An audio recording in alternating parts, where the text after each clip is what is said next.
29th of February, I travelled to Boston Spa to spend a fascinating day of lectures and workshops on the Book of Ruth.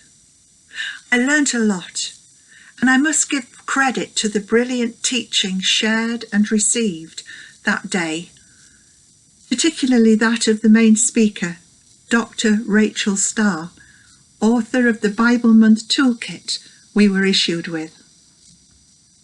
There are 4 chapters in Ruth, so each week we will look at one chapter. If you have Bibles handy, I suggest you open them at chapter 1 as we journey through it.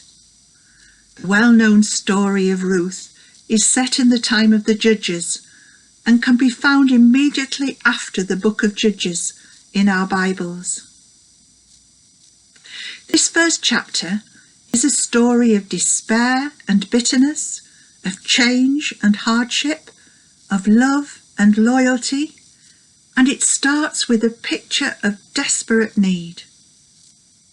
A severe famine in Judah had forced Elimelech, whose name means "My God is King," to uproot his wife, Naomi, and growing 2 sons from the family home in Bethlehem, and emigrate to the eastern side of the Dead Sea in search of a new life.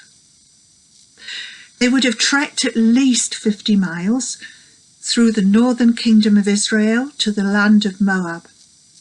This involved crossing the River Jordan and climbing through dry, rugged, mountainous country. It would not have been easy. There, away from the support of extended family, this nuclear family had to adapt to huge change and make a life among almost certainly hostile strangers in the country of Moab. I wonder, did that struggle contribute towards Elimelech's early death? Because we learn that he died, leaving Naomi, a refugee in a strange land, to bring up the 2 boys alone.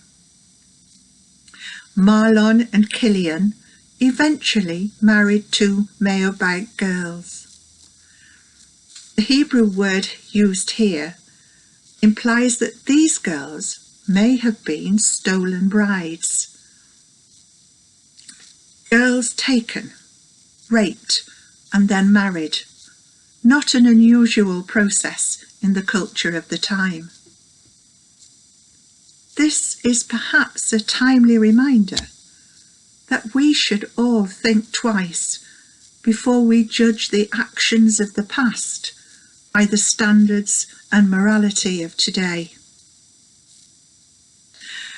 However, within 10 years, both Naomi's sons had followed their father to the grave, leaving 3 widows without any means of support.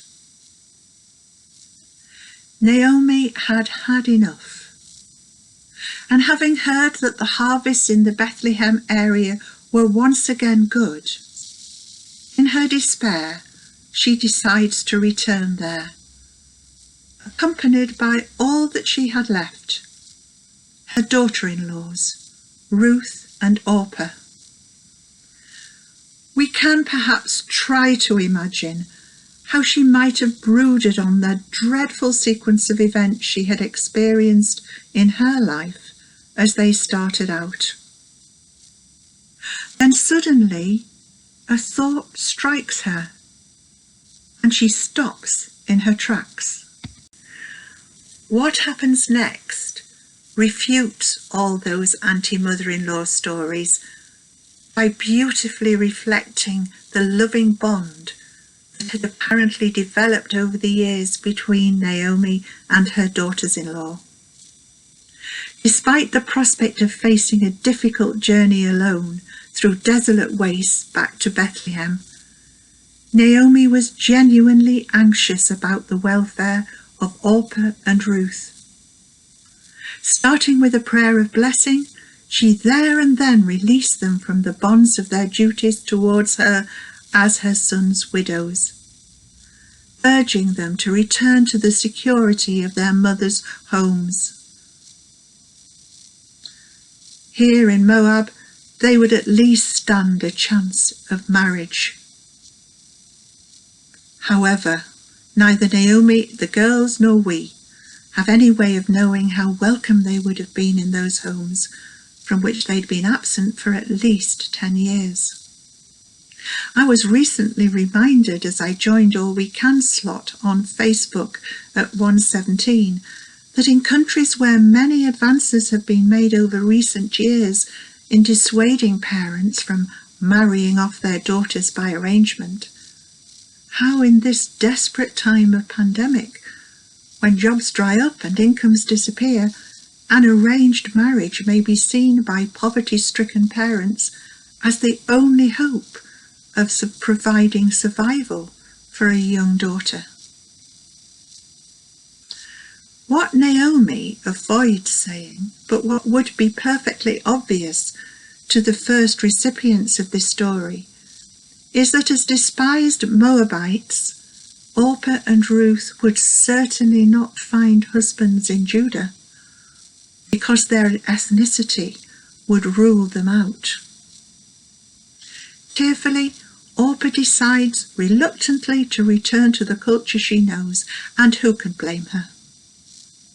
How many of us are looking longingly back to the normality we knew before COVID-19, rather than face the worries of an unknown new normality? We know the future will involve changes, but we can't quite picture what the new normal is going to be like, and if we're honest, we are a bit afraid of the unknown and look back with slightly rose-tinted spectacles. If you were to ask Neil about my memories of family holidays in Scotland, he would tell you that I don't remember that it ever rained. And it's true to a degree. My memory is very good at filtering out what I choose to forget. In her turn, Ruth's commitment to her mother-in-law can be seen as an outstanding expression of love and loyalty. This vow of loyalty, recorded in verses 15 to 18, has been used many times as an act of commitment in marriage and partnership services. But this was no exchange of vows. And a less joyous explanation of Ruth's words is that they represent a contract made with Naomi. In effect, Ruth was enslaving herself to Naomi in return for protection in a foreign country. I choose to think, rather, that here Ruth builds on the knowledge of her relationship with Naomi in the past and chooses not to look into the future, but focuses rather on the present. Ruth does not want to leave the woman she's grown to love and respect to struggle on alone through difficult terrain and unknown dangers, hurting as she is. So Ruth commits herself to walk beside Naomi, wherever that path may lead. Note there is no recorded response to Ruth's declaration of loyalty. In fact, we read that Naomi said no more to her as they continued on their way together. The closing verses of this chapter give us a glimpse into Naomi's state of mind as she enters her hometown of Bethlehem at the start of the barley harvest. She's grief-stricken, sad, even depressed, and in her own words, bitter. This is no joyous homecoming, but rather a poignant reminder of all that has gone wrong in her life. She no longer wants to be known as Naomi, which means pleasant, but rather as Mara, meaning bitter. And she makes no mention of her loyal companion Ruth. We'll see how the story continues next week. But what about us today? What can this first chapter, set 3,000 years ago in a culture we can't even begin to imagine, teach us in 2020? Well, I think first of all, it tells us that we all have stories to tell. But where do we choose to begin them? And how much detail do we include? What do we choose to leave out? Have we ever felt abandoned by God? Are there things we want to blame God about? Can our stories testify to God's presence in our daily lives? And if there are times when we feel that God is absent, what does that say about our faith in God? Because I do believe it says something. We can't feel an absence without knowing a presence. How good are we at living in the present? Do we hanker for the past, spend time worrying about an unknown future? Or do we look for the good in each moment of our everyday lives and seek ways we can build relationships and walk alongside those we live amongst while maintaining physical distancing? I know I've been very grateful for all the different means of communication that people have used to keep in touch with me over the last 3 months. This story serves as a reminder, doesn't it, that God is concerned for the everyday individual lives of everyone, crossing boundaries of race, religion, blame and despair. And as Ruth walked beside the hurting Naomi in her grief and bitterness, so he walks alongside us. And in the same way, he calls us to share his loving concern by walking with others who are hurting, wherever they are and in whatever way we can. Amen.